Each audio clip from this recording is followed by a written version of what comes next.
Hello and welcome back to the final round coverage of Grip Equipment's 42nd Kansas City Wide Open, presented by DFX Discs. This is a Disc Golf Pro Tour Q Series event, and us at Heiser Media are very excited to bring you this coverage. I'm Nathan Johnson, joined in the booth today by Dan Brooks Wells. What's up, Dan? What's going on, man? We're having a good day. We're having a good weekend here, watching some awesome golf. It is hot out. It is toasty, and the scores perhaps will reflect it. So far, this course has proved to be challenging. 9 under leading the way for GT Hancock. We've got Micah, Groth, Drew Gibson, and Braeden sides rounding out our lead card for this final round. Yeah, awesome. Really cool to see all these players here on lead card at this extremely challenging course. And we will start here at hole 1, par 4. 575 feet. You can lay up to the left short of this bushy tree, or you could lay up to this second landing zone, or option number 3, you can go for the pin. Obviously, there's OB all around it. Got GT Hancock leading the way, has played some very steady golf thus far in the tournament. 7 under first round, followed by a 2 under round 2 to keep him in the lead. He played this same shot yesterday pretty well, just puts it right over there in the safe zone. We'll set him up nicely to pitch up to the green. Yeah. And Micah here. Micah's got an R. Let's see if he decides to send this one. Definitely sent it, but this looks more like a play for that second landing zone. Oh, nope, still just the first one.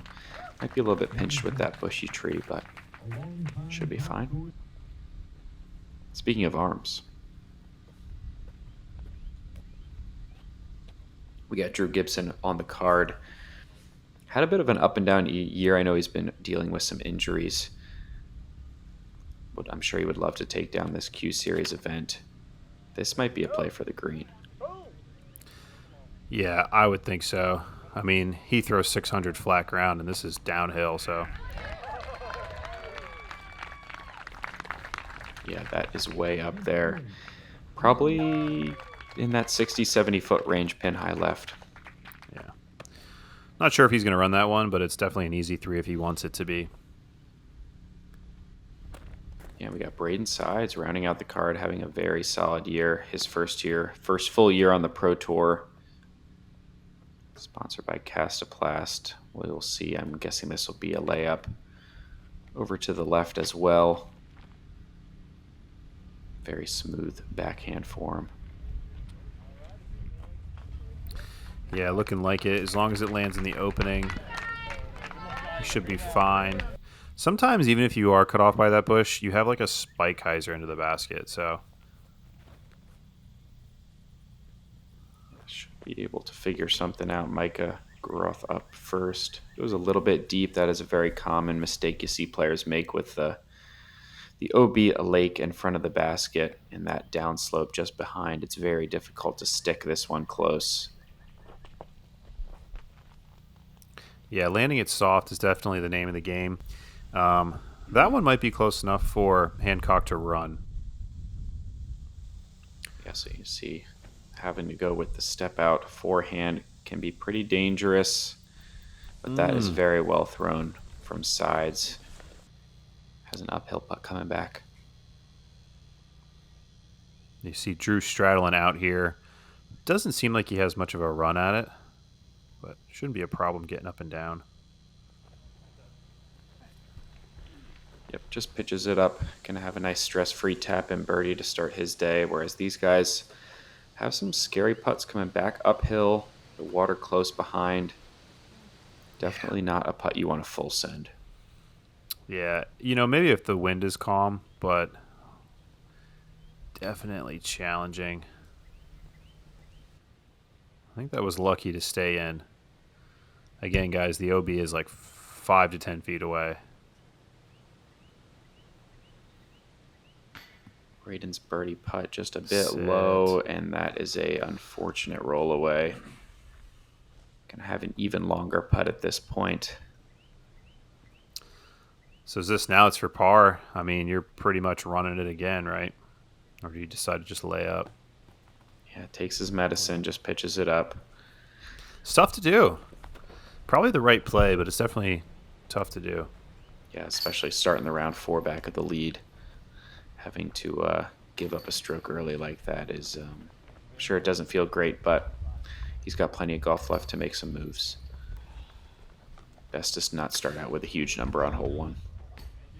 Yeah, for sure. And there's so many 2-stroke holes out here. Hole 2, par 3, 359 feet. Directly up the hill. You got to make it through those posts. We're going to fly by this short basket and get to this elevated green OB surrounding. I didn't mention on hole 1 we did have 2 eagles today, so we got to give a quick shout out to Bryson Haft and Jake Mon before we move on. Very cool. And this is Drew just smoothing one up. Catches a boulder feature here. It's like a guardian boulder you're not even really thinking about. Yeah, pulled that a little right, but still that is a very strange result. He'll have a long birdie look coming up.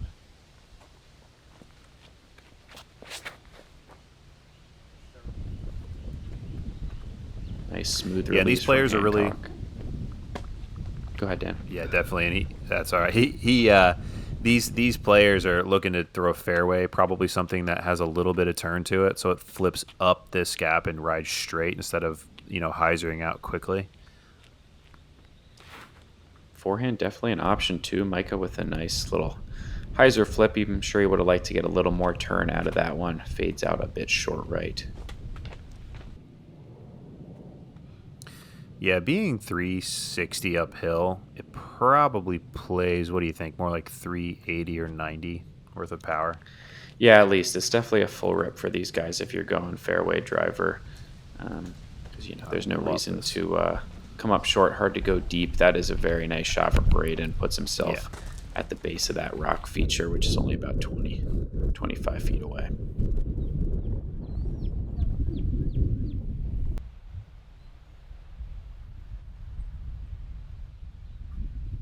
Long birdie look for Drew Gibson.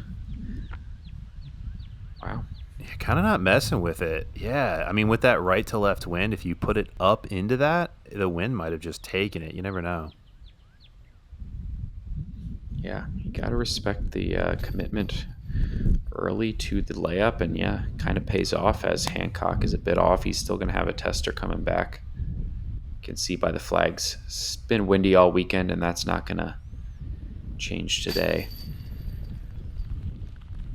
There you go. That is a good bounce back for Braeden. Definitely nice to pick up a stroke here after losing one on the first. That's what you kind of got to do at this course. You got to, you're going to get your birdie chances, and you got to take advantage of them. They're not all going to be like super close to the basket. Like that was a tester. And then you're going to have to scramble here. It's the name of the game. Yeah, there are multiple tricky greens as well with elevated baskets and different features. So some of these 30, 40 footers that you would normally be running on any other course kind of have to be safe runs or layups like we saw from Drew on both of the first 2 holes. So definitely a course where you have to take your chances when you get them.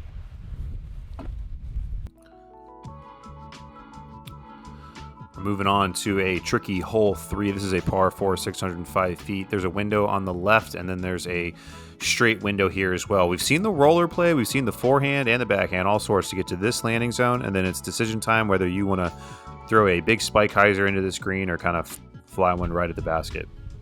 The trouble we've seen is people kind of tailoring off to the left on that second shot. So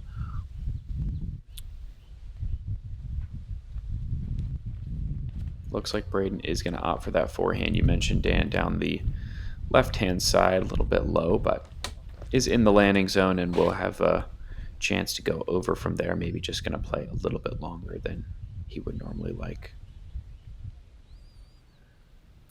Yeah, and this shot, I mean, you're not trying to bite off distance, you just want to make it through. If you make it through, you have an opportunity, as Drew does just that. If you don't make it through, there's no chance at a birdie. Yeah, pretty much it's just going to end up being a pitch up. Just the straight backhand here for Hancock, but he does pull that one a bit. Oh, and fortunate to stay in bounds. Yeah, definitely. You know what? Round one, we saw a lot of rollers, but we haven't seen any since. And it kind of surprises me. Yeah, they seem to work out in round one, but at the same time, these are the guys that have been on the lead card. So if it's working for them, fair. You're not going to question it. Nice shot from Micah. That was a nice, solid forehand. He is a forehand, I wouldn't say dominant, but forehand heavy player. So we might see some different lines than we've seen the first 3 rounds of this tournament. Should keep things interesting. This is fading out early for sides and is likely going to find the OB. And that's pretty early too. I don't know where they're going to give him that, or we're going to have to see. Yeah, there's no. There is a spotter up there, so we'll see what kind of angle he has. Same exact result for Groth. Not good either. Yeah, that's early too. I don't know if that crossed in on that side. That's why people throw this big hyzer, because there are landing zones over there where you cross in bounds before you go out, if you go out. And it also just plays much better from the slope as Drew Gibson hits the base of the pole. He is off to a hot start here in this final round. That was incredible. This needs to flip up, and it does, and it settles. He's probably got about 25 feet left there for his par save. All right, so they're saying Braeden crossed back here, probably about 150 feet short of the pin. Just has to pitch up. Goes a little long, a little meat left on the bone. Okay, they do give Micah this spot. I mean, I would think if his disc is, in line with the inbounds area of the green, it would be pretty easy to see where he went out. Yeah.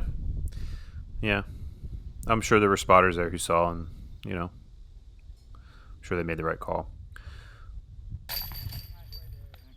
Nice bogey putt for sides. Bit of a roller coaster start here for him.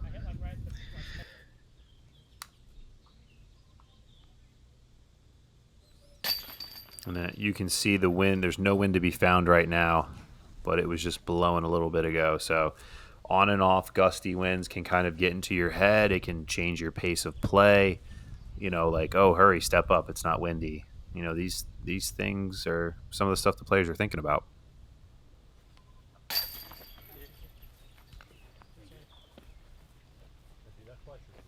So a nice par save from Hancock after he had to pitch up after the errant tee shot. Drew Gibson looking like he's going to get another stroke on the leader and some of his card mates.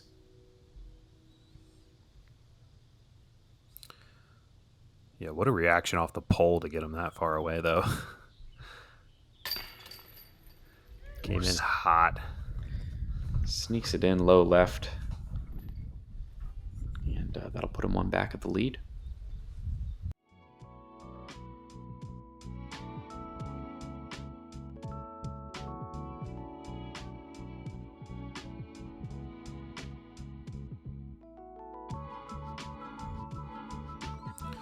Hole 4, par 4, 939 feet. Throwing a turning backhand as a righty and kind of gliding it down into this landing zone here. Once you execute that, you have a straight shot into this elevated, built-up, beautiful green OB behind.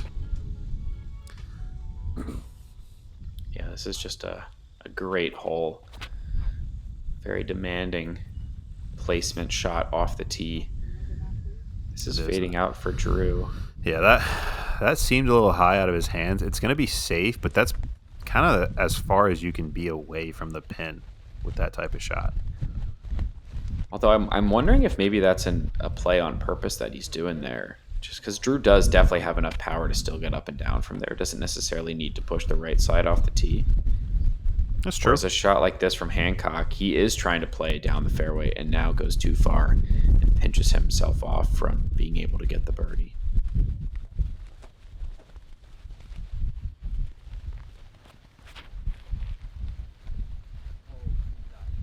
This is the play I like if it keeps turning. Yeah, it just stabled out a little early. If that would have kept turning, it would have been down into the gap. But he's going to have a little bit of a... He's going to have some trouble in there, I would assume. Yeah, we'll see what the lie ends up looking like. This one's fading out as well from Groth, but doesn't go too far, so he still will have a chance to get up and down, but this is going to play like a pretty long upshot. Yeah, this is a full rip. I mean, they're pretty far. They are really high up, which gives them an advantage, but yeah, and gets a good flight out of it. A bit below the pin, but we'll have an uphill birdie putt coming back.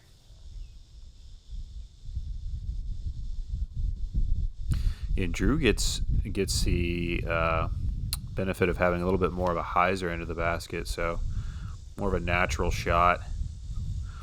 Oh, what a beautiful flip up and ride. Stable out. Yeah. Oh, yeah. Great shot from him as well. Yeah, that was crushed. That was awesome.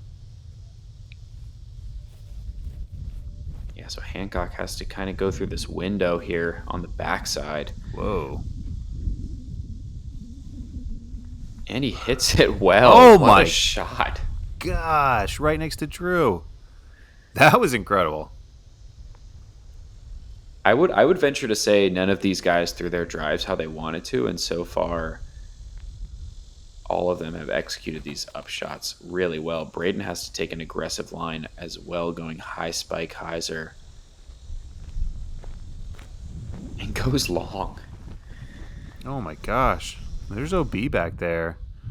I don't think he reached it, but he definitely got close. Yeah, so has this comebacker for birdie from mid circle 2, doesn't quite give it the height.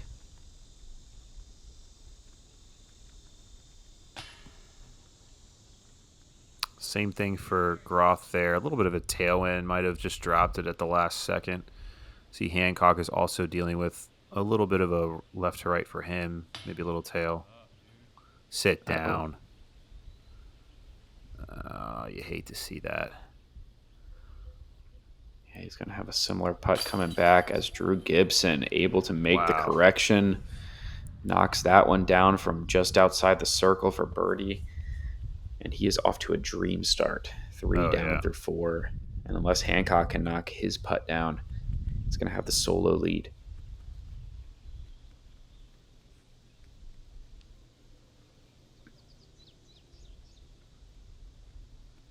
This is still in that circle's edge range.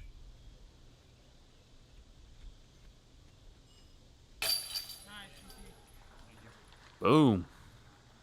Great clutch comebacker there. Yeah, definitely clutch. Watching Drew, getting the bad luck he got, and then watching Drew hit his putt for birdie. I mean, just the mental fortitude to step up and hit that one is pretty fantastic. Yeah, so he's going to stay at 9 under par, keeps a share of the lead. Moving on to hole 5. Hole 5, challenging hole 5, par 4, 624 feet. Left side gap is the preferred gap. There is also a right side gap as well. You want to get to this landing zone kind of up here, maybe close to the pond, take a hyzer over the pond, and chip into this basket. There is also a left side gap once you get up on the hill as well. It really just depends on where you land. Gibson up first. Going for the straight gap, pulls it a bit out of the hand, but it gets through everything. Oh, yeah. What a great break. It's hard to find a gap through there, but it finds one. Yeah, when you're running hot. Yeah, man. Just got to keep it rolling. Hancock going for the forehand. Fades out just a bit early, though. It'll be all right. Yeah, we'll see. Yeah. We'll see what he can do from there. Still has an outside look to get the birdie. Sides going with the backhand flip up. Doesn't quite get the flip he wanted, but does sneak the whole way through. And just a bit off the fairway, though, at the end.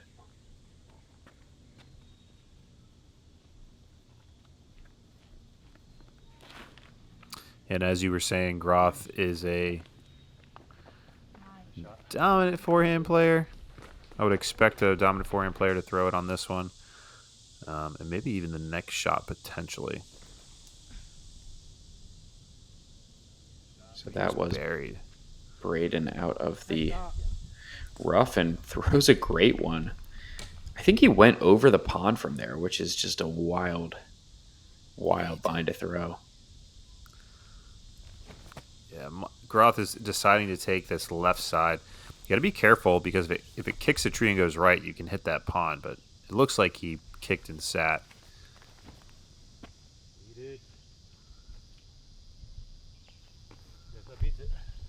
Yeah, he filtered through. Going to be a really long look from there, but because it's straight uphill, he's going to be able to give it a bid. Yeah, I don't know if he will, though, after the result of the last uphill putt that he had. You got to be like Drew was taking that right side gap as well. I was going to say you got to be like a goldfish, as Lasso would say, right? Short memory. We'll see if he opts for it. This is a scramble shot from Micah, well executed.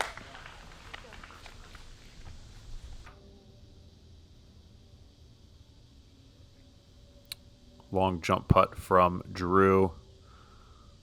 Kind of like a little valley here. Just short. Good run. And again, I remember saying this yesterday, like with this basket, because of how steep the hill is, as Hancock misses as well, you either want to make it or miss the basket completely. Because this definitely, rollaways can definitely come into play here. Just a bit low for side, so none of our 4 players able to connect on those outside looks for birdie. All going to have to settle for par. Not too surprising of a result, though. Hole 5 did play middle of the pack difficulty, but 54% of the field is taking a par on this one.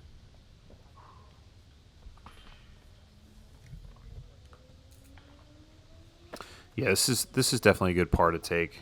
You can get into trouble pretty early. But we are moving on to hole 6, par 4, 658 feet. Heiser out the gap, trying to get to this landing zone, maybe a little bit farther than what the drone flew as well. And then it's kind of like an S curve up into this green, challenging green to reach. Now, off the tee, you want to make sure you're not going too straight because you can find OB as well. So, as we've seen in rounds 1 and 2, very specific landing zone.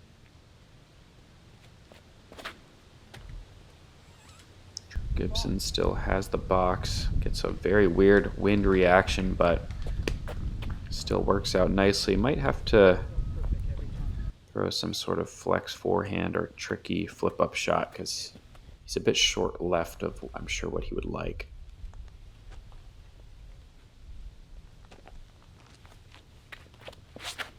And this tee pad was moved back since last year to make this tee shot just that much more difficult. And this is beautiful. Perfectly thrown from GT Hancock there. He's going to have a straight shot into the basket.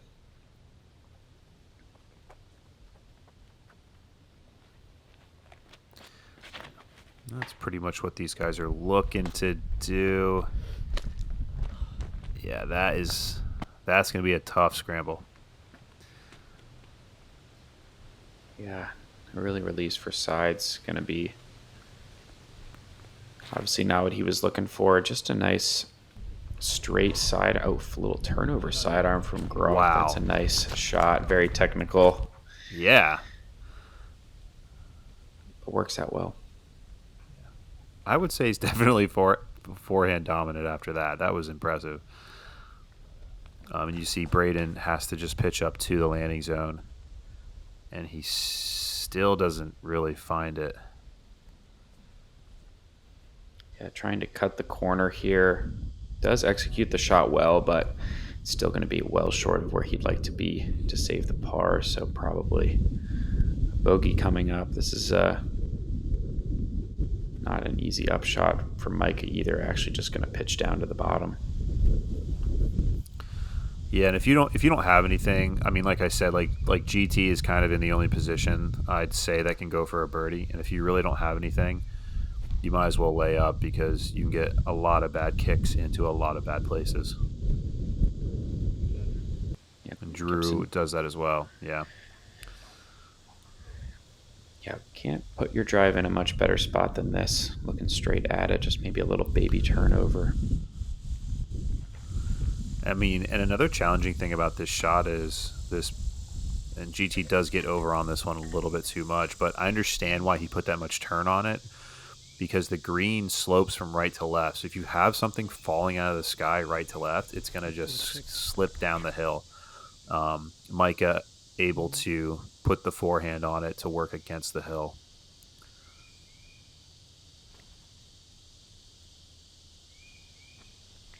Good upshot for Braeden as well. Drew's going to be at a little more difficult angle, but looks like he has a gap to pitch a forehand through as well.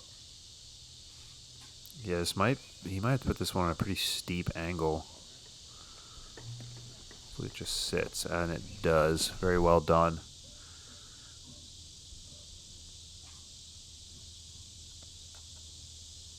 Looks like GT does have a bit of a window for his birdie putt, but doesn't hit it. And now he's left with this tester. But we've been seeing his putt with inside the circle pretty solid for the whole tournament so far. Kind of has to be out here if you want to score well. Yeah, a lot of circle's edge type putts on this course. Hard to park a lot of these holes. And our card did play this one pretty good. This hole did play almost a whole stroke over par. It was the second hardest hole on the course.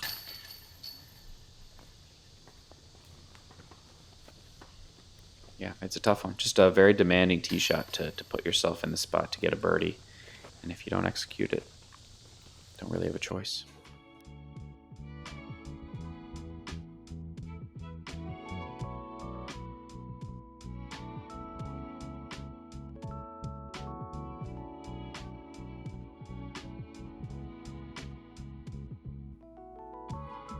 Hole 7, par 3, 420-foot tunnel shot. OB left, OB right, OB long. Trying to flex something down here and maybe get a little skip at the end into the basket.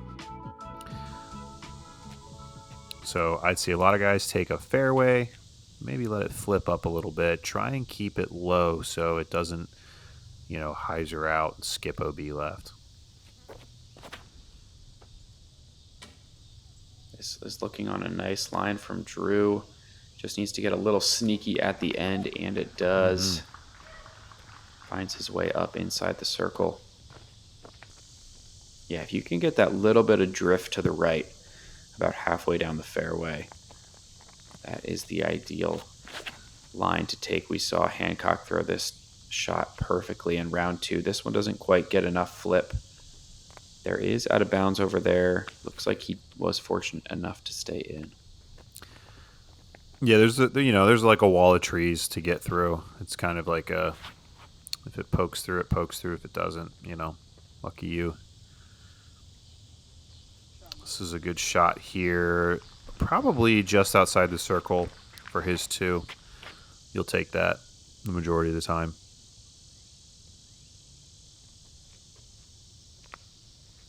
Braeden looking to get his round going. This one is not going to help, or is it going to get through everything? No way. Whoa. What a result.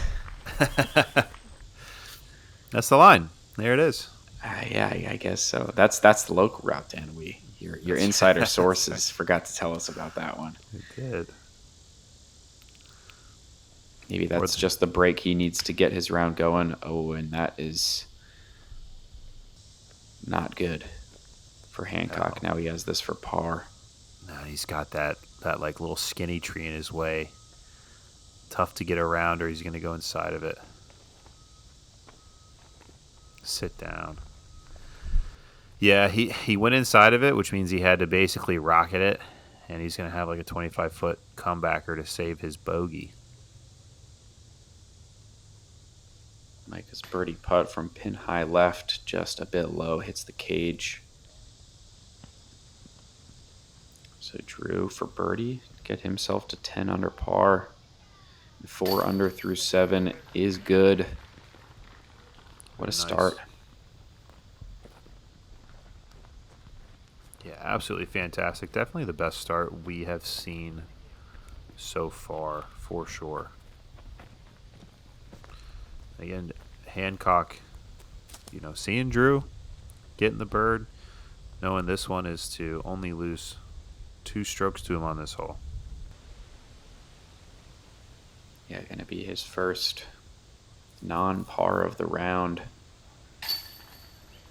Oh, a double bogey. I guess he was out of bounds off the tee. Yeah. Wow. That's a big swing. I mean, there are plenty of holes out here that are 2-stroke swings, so just got to keep at it. You never know what can happen. And good local route birdie by Sides. Good bounce back.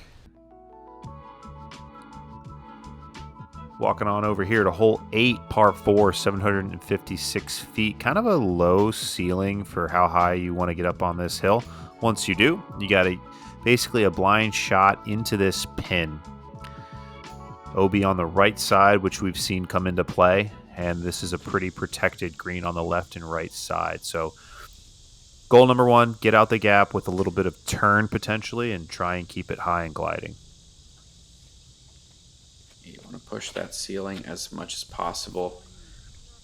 Gibson just kind of playing this one safe, drives it into the hill. That'll leave him a little bit of a longer upshot.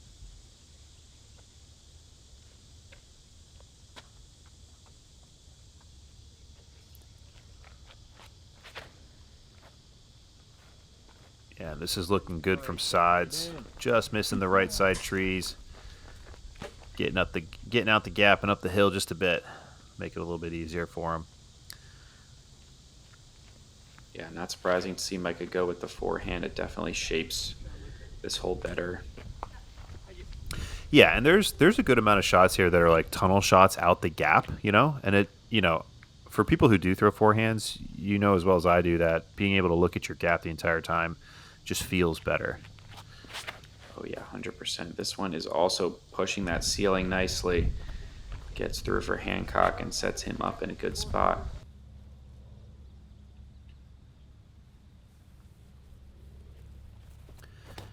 Time for Drew to go boom boom. Yeah, this one is absolutely smoked from the bottom of the hill and all the way up into the green. Wow. A bit right, so he'll have a tricky putt coming up, but that was a absolute bomb. Yeah, must be nice. GT hanging it out to the right, hyzering in. You might have a putt from there. That might be far enough there. Just outside the circle, most likely.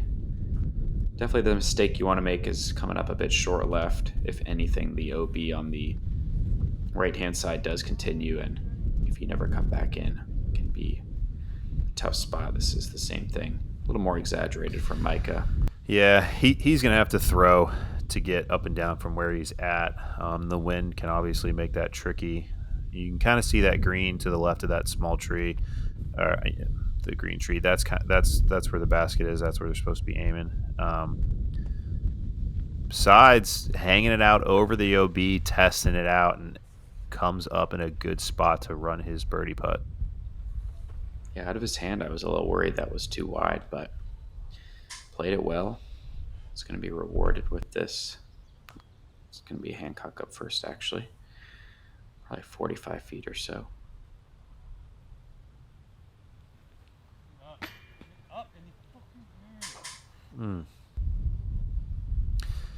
Yeah, just a bit low. Good solid run. Braeden now can get himself back to even, but a bit low as well. Just seen these guys not quite getting the height right on a lot of these uphill putts. Understandable. Drew only about 20-25 feet, but has a window in the trees and connects yet again. 5 under through 8. The dream start continues. And just like that, he has a 4-stroke lead on the card. Unbelievable. After starting his round 3 back of the lead. Yeah, just executing all those shots, and then he's just making all his putts inside the circle, and even had a C2 putt as well.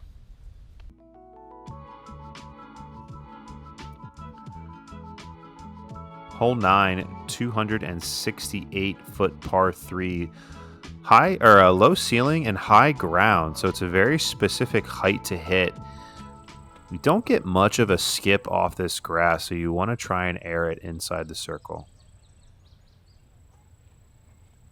You'll see a lot of guys go fairway driver just to get that little bit of extra speed. Early release from Gibson, catches a tree. And drops Good him kick. short. But yeah, like you said, stays in the fairway, so he should have a pretty easy par. Yeah, we saw a man go into the left side and having to just pitch out, so definitely nice to kick in the middle. Not sure where sides went here. You see that one?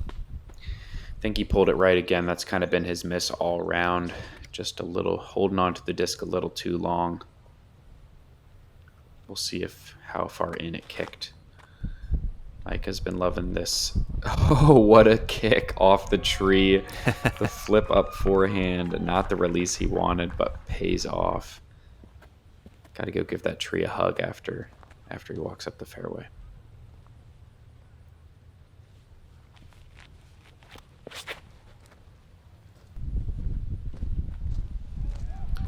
Oh, gets the skip. There is a little dirt patch there where like the short pin is, and he's able to hit that.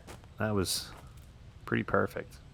Yeah, nice break for Hancock, and maybe that's the good break he needed to get himself back into this thing. Gonna have a very short putt coming up for birdie. Chance to get a stroke back on Drew at least, and we'll look at that lie. Yeah.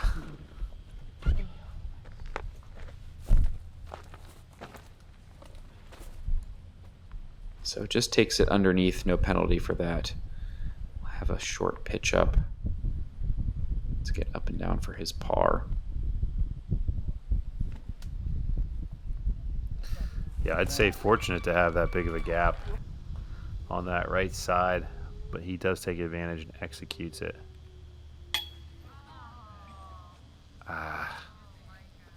Good looking putt for Micah, but just a bit high, catches the band. He's going to stay at 7 under. Drew's going to stay at 11. What a front 9. Yeah, unbelievable. Tough to beat that pace, that is for sure. I mean, coming into the round, the leader was at 9. He's done half of that in 9 of the last holes. Yeah, and that'll do it for our front 9. As we take a look at those scores, 5 through 9, absolute fire from Drew Gibson. These other guys all at 1 over for their first 9 holes, looking to turn things around on the back. As we take a look at the rest of the leaderboard, Nick Gill 4 down through 9, making some moves. Freddie Meza 5 down through 9. We are getting some hot scores in this final round. Yeah. We will have some fireworks and a exciting finish for you guys. If you want to check out the exciting finish of this year's Kansas City Wide Open, we'll see you over there.